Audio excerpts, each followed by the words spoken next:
하나님 말씀 누가복음 17장입니다.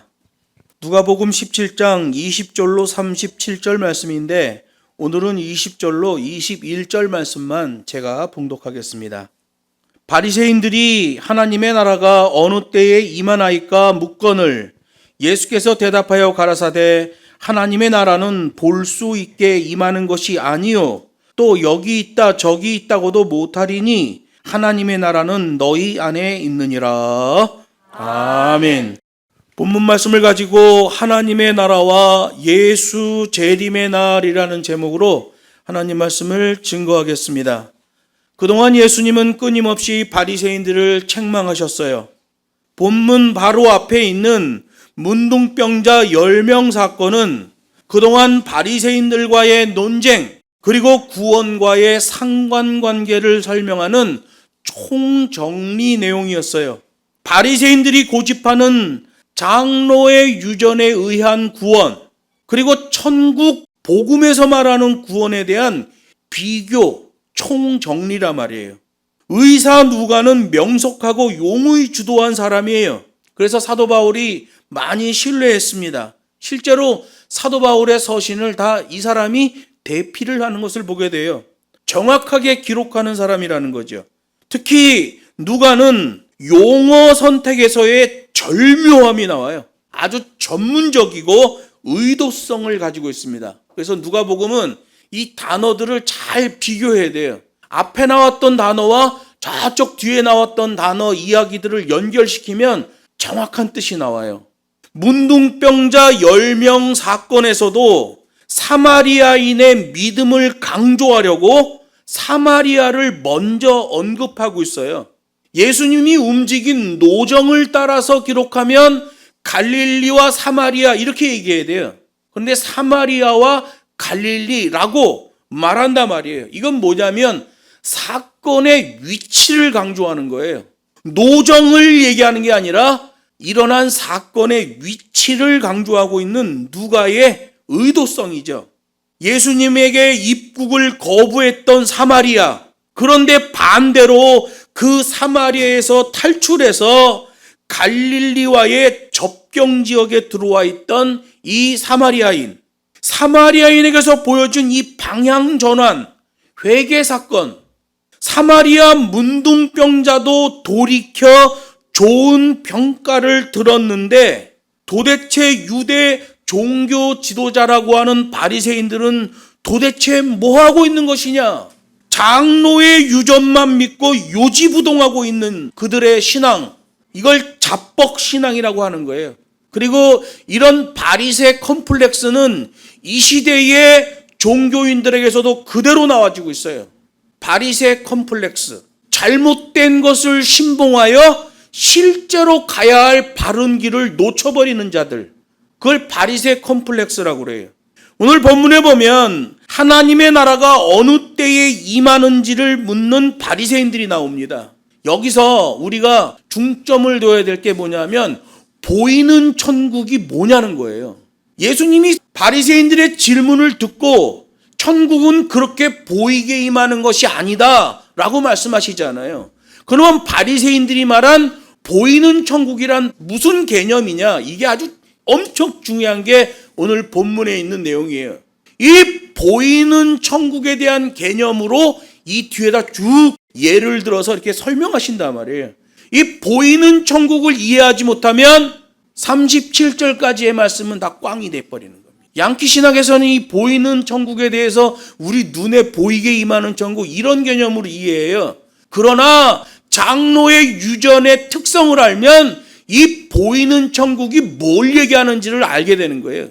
그리고 여기서 보이는 천국이라고 말한 이 사건이 누가복음 22장 66절로 71절에 나오는 대제사장의 집에 끌려간 예수님, 그에게 질문했던 것에 다시 나와요. 그래서 오늘 본문 17장 마지막에 나온 이 질문이 누가복음 22장하고 연결되어 있는 거예요. 그걸 제대로 이해해야 오늘 본문의 의미가 정확하게 나오는 거지요. 바리새인들이 예수님에게 물어봅니다. 예수님께서 말하는 그 천국이 언제 임하는 겁니까? 그래요.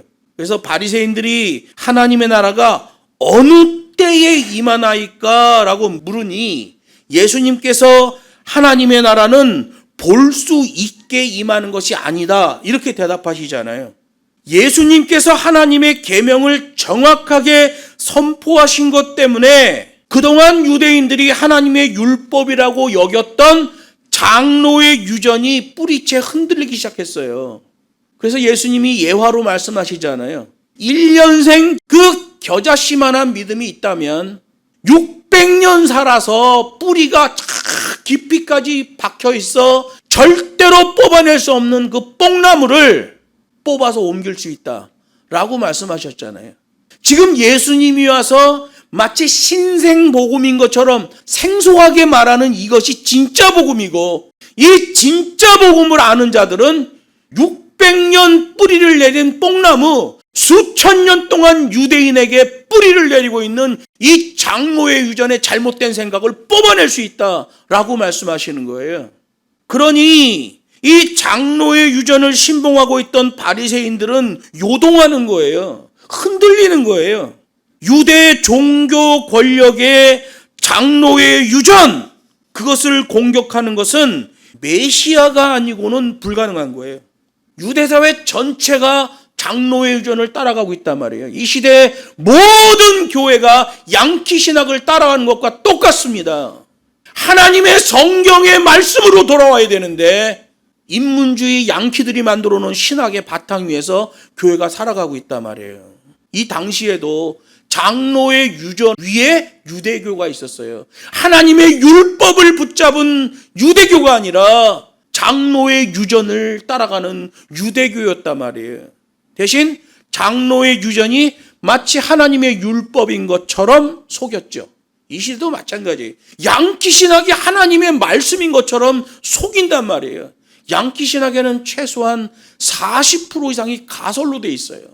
유대인 공동체 속에 오랫동안 쓴뿌리를 내려온 장로의 유전, 그리고 그 장로의 유전에서 나와진 종교 권력 바리새파, 장로의 유전은 유대인의 삶 깊숙이 자리하며 그들을 통제하는 시스템이었어요. 예수님 공생의 당시를 보세요. 장로의 유전은 유대인들을 통제하는 시스템이었어요. 그 시스템에 뭔가 문제가 있다는 생각이 들더라도 이의를 제기하거나 거기에 충돌할 수가 없었던 거예요. 왜? 워낙 거대하고 편만하게 퍼져 있었기 때문에, 그게 거짓말임에도 불구하고 사람들은 그것을 어찌할 수 없었던 거예요. 그런 장로의 유전, 그런 부정적 분위기 속에서도 사회적 출세의 야망이 있을 경우에는 그 장로의 유전을 신봉하며 거기에 줄을 서는 거예요. 이게 바리새 컴플렉스예요. 잘못된 걸 알아! 그런데 그게 권력이야, 그게 기득권이야, 그러면 거기에 줄 서는 거예요. 이 시대 수많은 목사들이 그러고 있는 거예요. 예수님 당시의 바리새인들도 그러고 있는 거예요. 바리새인을 추종하는 사람들도 그러고 있는 거예요.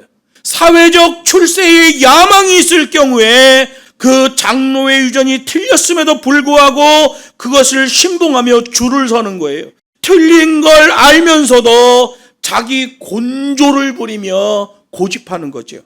만약 종교 분야에서 그런 성공 기득권을 향한 야망이 나타나면 그 사람은 회복의 탄력성을 상실해버립니다.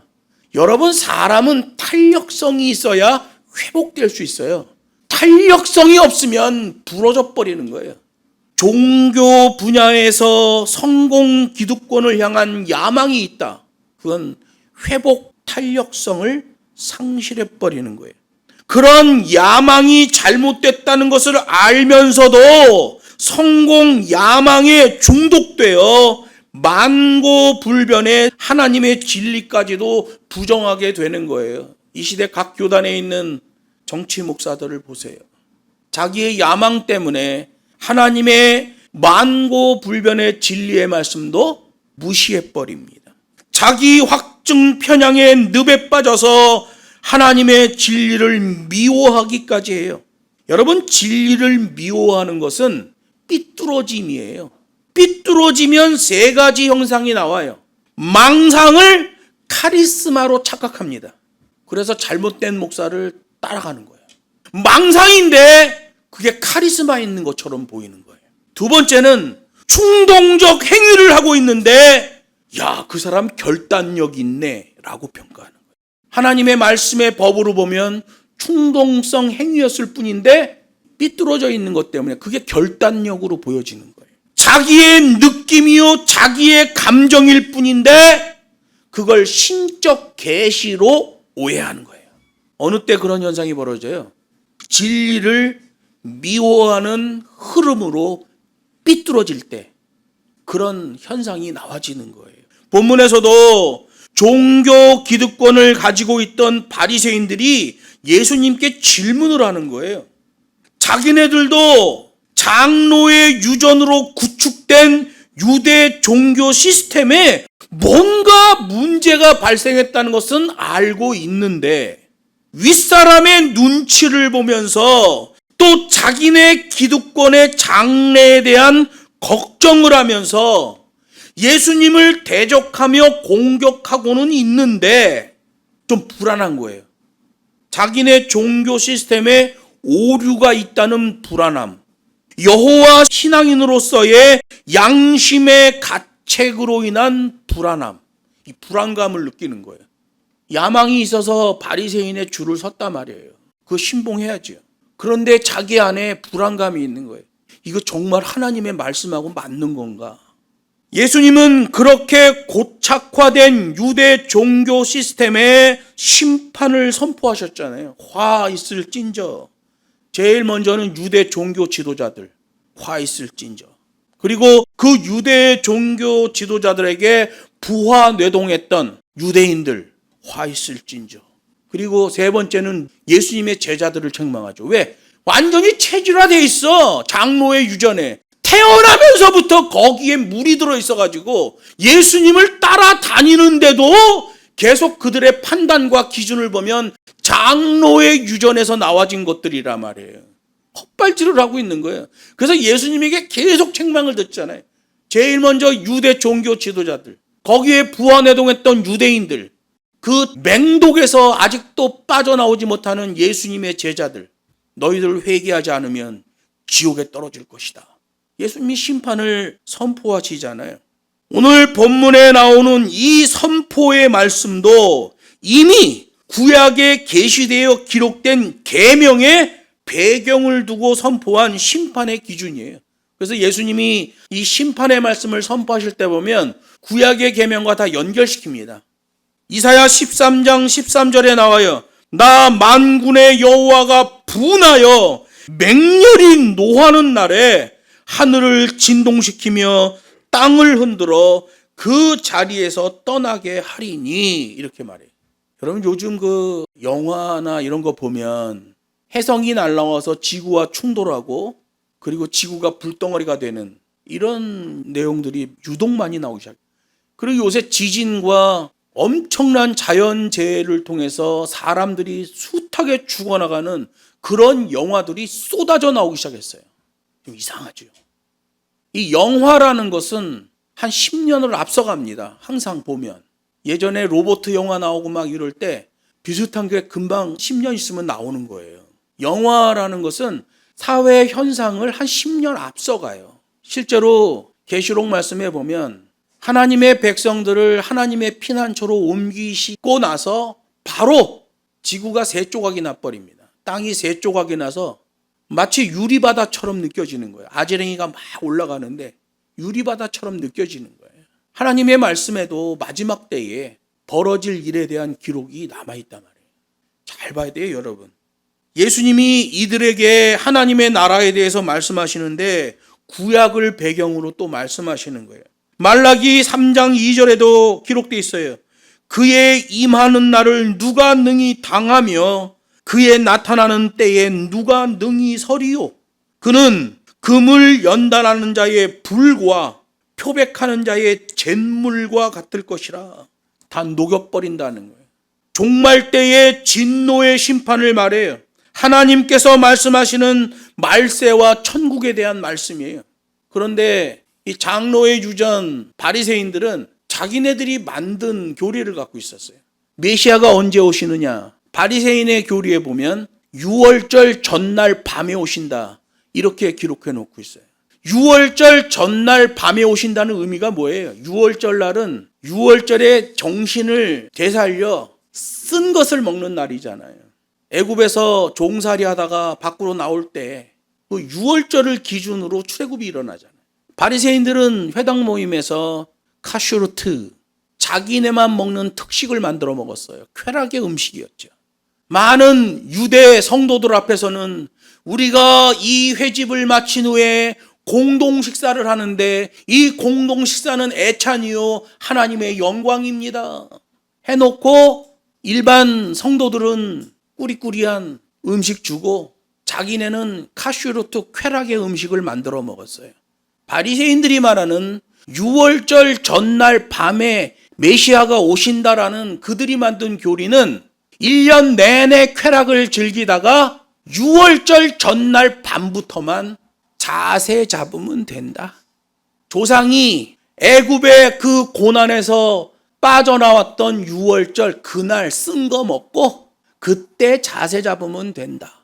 요즘 말로 하면 열심히 엔조이 하다가 6월절 전날 밤에만 자세 잡으면 된다. 우리끼리 쾌락의 음식 카슈르트 열심히 먹다가 그날 전날 밤에 자세 잡으면 된다 라는 교리예요. 예수님이 오셔서 천국에 대해서 말씀하실 때 세상 사람들도 말세와 천국에 대해서 말하기 시작했어요. 메시아가 임했다는 소문이 돌고 있었어요. 그 메시아가 오셨다는 소문이 돌았다는 게 데살로니가후서 2장 1절로 2절에 나오는 말씀이에요. 형제들아 우리가 너희에게 구하는 것은 우리 주 예수 그리스도의 강림하심과 우리가 그 앞에 모임에 대하여 혹 영으로나 혹 말로나 혹 우리에게서 받았다는 편지로나 주의 날이 이르렀다고 쉬 동심하거나 두려워하거나 하지 아니할 그것이라.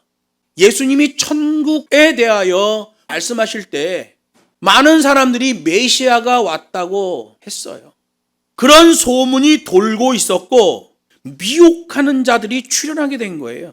그 시류의 편승에 자기가 메시아라고 하는 자들이 있었어요. 큰 교단, 큰 교파를 형성하고 있었던 바리새인들의 입장에서는 예수 아닌 자들이 말하는 천국에 대하여 메시아에 대하여는 별 관심이 없었어요. 예수님이 천국에 대하여 말하니까 아류들이 엄청 나온 거예요. 자기가 메시아라는 거예요. 자기가 진정한 선생이라는 거예요. 바리새인들은 그런 사람들한테는 관심도 안 가졌어요. 그러나 예수께서 선포하시는 내용과 그 사역적 증거들은 그냥 무시할 게 아니었단 말이에요. 자기들 앞에서 손 마른 자를 고쳐버리잖아요. 그것도 안식일날. 바리새인들 입장에서는 예수가 말하는 천국과 예수가 말하는 메시아라는 것은 그냥 지나갈 일이 아닌 거예요. 그리고 예수님을 따르는 추종자들이 너무 많았어요. 명쾌한 가르침, 이런 것들이 바리새인들에게는 큰 부담이 됐던 거죠. 더구나 예수께서 바리새파를 콕 집어서 계속 심판에 대한 경고를 하셨기 때문에 더욱 신경이 쓰일 수밖에 없었어요. 완전히 장로의 유전에 미쳐서 그냥 그게 옳은 줄로만 그냥 생각하는 곤조땡이들은 예수님에 대하여 불안한 생각 이런 건 없어요. 자신의 기득권이 없어질 거에 대한 불안감은 있지. 내가 하나님의 말씀이 아니라 잘못 알고 있는 거 아닌가라는 그런 불안감은 곤조땡이들한테는 없어요. 그런데 우리가 지금 장로의 유전을 따라가고 있긴 한데 이게 정말 하나님의 율법이냐? 라고 의심을 품는 바리새인들이 있단 말이에요. 이거 잘못된 거면 어떡하지? 불안해하는 바리새인들이 있단 말이에요. 이런 두려움이 나오면 그 두려움에 반응할 때 무속 현상이 나와지는 거예요. 무속 현상. 모든 무속은 두려움 때문에 나옵니다. 그래서 일본에 가면 8,500만 개의 신이 있어요. 두려움 때문에. 예를 들어서 밥을 먹는데 조기 대가리에 있는 눈이 나를 쳐다본 것 같아. 밥 먹다가. 그러면 그 조기가 무서운 거예요. 그러면 머리 부분만 잘라서 구멍 뚫어갖고 줄에 이렇게 매달아놔요. 신이 되는 거예요. 그러니 일본은 8,500만 개의 신이 있죠. 인도에 가면 3억 몇 천만 개의 신이 있어요. 제가 네팔에 갔더니 구멍 쓰레빠신도 있어요. 이렇게 돌 구멍인데 이렇게 푹 들어갔어. 거기다 빨간 거 이렇게 칠해놓고 그 안에 쓰리빠짝이 하나 있어. 어떤 사람이 쓰빠 신고 가다가 쓰러빠가 구멍에 팍 빠졌는데 쓰러빠를 꺼내려는 순간 두려운 거야. 이게 뭐지? 내 슬리퍼가 왜 구멍에 빠진 거지? 너무 무서운 거예요. 그래서 거기다가 빨간 걸 칠하고 그 쓰레빠를 그냥 놔둬. 그리고 거기다가 절을 해. 인도에는 3억 개 이상의 신이 존재합니다. 왜 그래요? 두려움 때문에 반응하는 현상, 요걸 무속이라고 하는 거예요. 여러분, 예수 믿으면서도 무속에 빠져 있는 사람들이 얼마나 많은지 몰라요. 실제로 그런 목사들이 있어요. 무당 목사들이에요. 목사인데 하는 짓 말하는 거 보면 다 무당이에요. 여러분, 무속 현상은 수많은 신을 만들어내고는 운명론에 잡혀버립니다. 그래서 인도에 가면 전부 운명론이에요. 나는 이렇게 벌레처럼 살다가 가게끔 돼 있는 인생이야. 운명론, 숙명론에 잡혀 있어요. 철학에서는 결정론이라고 그래요. 나는 이미 결정돼 있다. 이 무속입니다. 무속은 더 강하게 보이려는 권위주의를 보입니다. 그래서 파괴성이 나와요. 무당한테 가보세요. 무당이 왜 왔어? 그냥 아무한테나 반말 찍찍해 됩니다. 왜? 강하게 보이려는 권위주의를 보여요. 그래서 파괴성이. 무당의 말을 듣는 순간 마음이 철렁 주저앉아 버립니다. 파괴성이죠. 저는 무당을 여러 전도한 목사로서 내가 그냥 무당 앞에 큰 소리 빵빵 쳐요 가서. 그럼 무당이 놀라는 거예요. 자기한테 와서 존댓말을 안 쓰는 사람이 없는데 자기한테 와서 반말 찍찍해 되니까 이게 도대체 뭐냐. 그래서 고분고분해 또. 왜? 더 강하게 보이려는 권위주의, 이게 무속 현상이기 때문에 그래요. 그리고 무속 현상이 나타나면 회피하거나 도피하려는 속성을 보입니다. 그래서 심리학에서는 도피기제, 회피기제를 찾는다라고 말하죠. 여러분, 무속 현상이 나타나면 이런 특이한 증세들이 나오는 거예요. 오늘 본문에서 예수님께 접근한 바리새인은 회피와 도피의 특성을 보이고 한 번 더 예수님을 테스트하고 있는 거예요. 바로 앞에 기록되어 있는 주께서 시키시는 대로 하는 영성과는 아주 반대되는 모양새를 띠고 있는 거죠. 그래서 이 바리새인들, 장로의 유전, 가짜 신학에서 나와지는 현상들, 이런 걸 잘 분석하면 예수님이 무엇을 싫어하시고 무엇을 원하시는지를 알 수 있게 되는 거예요. 그리고 예수님이 원하시는 그 성경에 기록된 복음의 진수를 알게 되면 이 시대 양키 신학의 가짜를 알게 되는 거죠. 그리고 교회마다 뺑뺑 돌려대고 있는 이벤트와 프로그램이 얼마나 사탄으로부터 나와진 것인지를 알게 되는 거예요. 여러분, 잘못된 신학, 잘못된 교리를 따라가면 큰일 나는 거예요. 예수님이 말씀하셨잖아요. 소경이 소경을 인도하여 둘 다 구덩이에 빠진다. 이끌어가는 소경은 바리새인, 끌려가는 소경은 유대 백성. 무당 목사 밑에서 신앙생활하고 그런 목사 따라가면 그냥 구덩이에요. 양키 신학 읊어대는 목사 뒤쫓아가면 둘 다 구덩이에요. 자유주의, 신비주의 말하는 목사 따라가면 다 구덩이에요. 그래서 여러분, 성경 보면 구원 얻는 수가 그렇게 많지가 않아요. 지난주에도 말씀드렸잖아요. 사회학에서는 0.8%, 현 기독교에서는 0.2%예요. 성경에서는 최소한 10%는 돼야 돼. 믿는 자 중에 10%는 구원을 받아야 돼. 10명 중 돌아온 1명 사마리아인. 최소 성경은 10%를 말씀하시는데 요즘 기독교는 0.2%예요. 심각한 상황이 아닐 수가 없죠. 예수님은 하나님의 나라에 대하여 충분히 설명하심으로 자신이 그리스도라는 사실을 말하고 있어요. 왜냐하면 구약에 보면 그 말을 하고 그것을 가르치는 자가 메시아다라고 말씀하시거든요. 혈통으로는 다윗의 자손으로 나올 것이다. 그가 와서 그 말을 하고 그것을 가르칠 것이다. 근데 예수님이 하나님의 나라에 대해서 설명해요. 그것은 자신이 그리스도라는 사실을 드러내시는 거예요. 바리새인들은 백성들에게 결정론을 가르쳤죠. 운명론, 숙명론을 가르쳤어요. 이 시대도 목사들이 한 번 구원 영원한 구원 막 이럽니다. 결정론을 가르쳐요. 무당입니다. 그 목사는. 바리새인들은 종교적으로 권위주의를 보였습니다. 요즘은 권위주의가 보수신앙인 줄 알아요. 권위주의는 보수신앙이 아니에요. 성경에서 말하는 하나님의 말씀을 든 자는 권위 없는 자처럼이에요. 그게 기준입니다. 뭐 양복 입고 머리 기름 바르고 폼 잡고 권위주의입니다. 그건 무속이에요. 목사는 하나님의 말씀을 전달해 줄 뿐이에요. 영매가 아니라 말이에요. 여러분, 누가복음 17장에는 구원론 총정리에 대하여 또 곤조를 부려대는 유대 종교 지도자들이 나오고 있는 거예요. 그래서 예수님이 보이는 천국 할 때 이 본다 라는 개념을 설명해 주고 계십니다. 그 내용은 다음 시간에 이어서 하나님 말씀을 강론하도록 하겠습니다. 잠시 기도하겠습니다.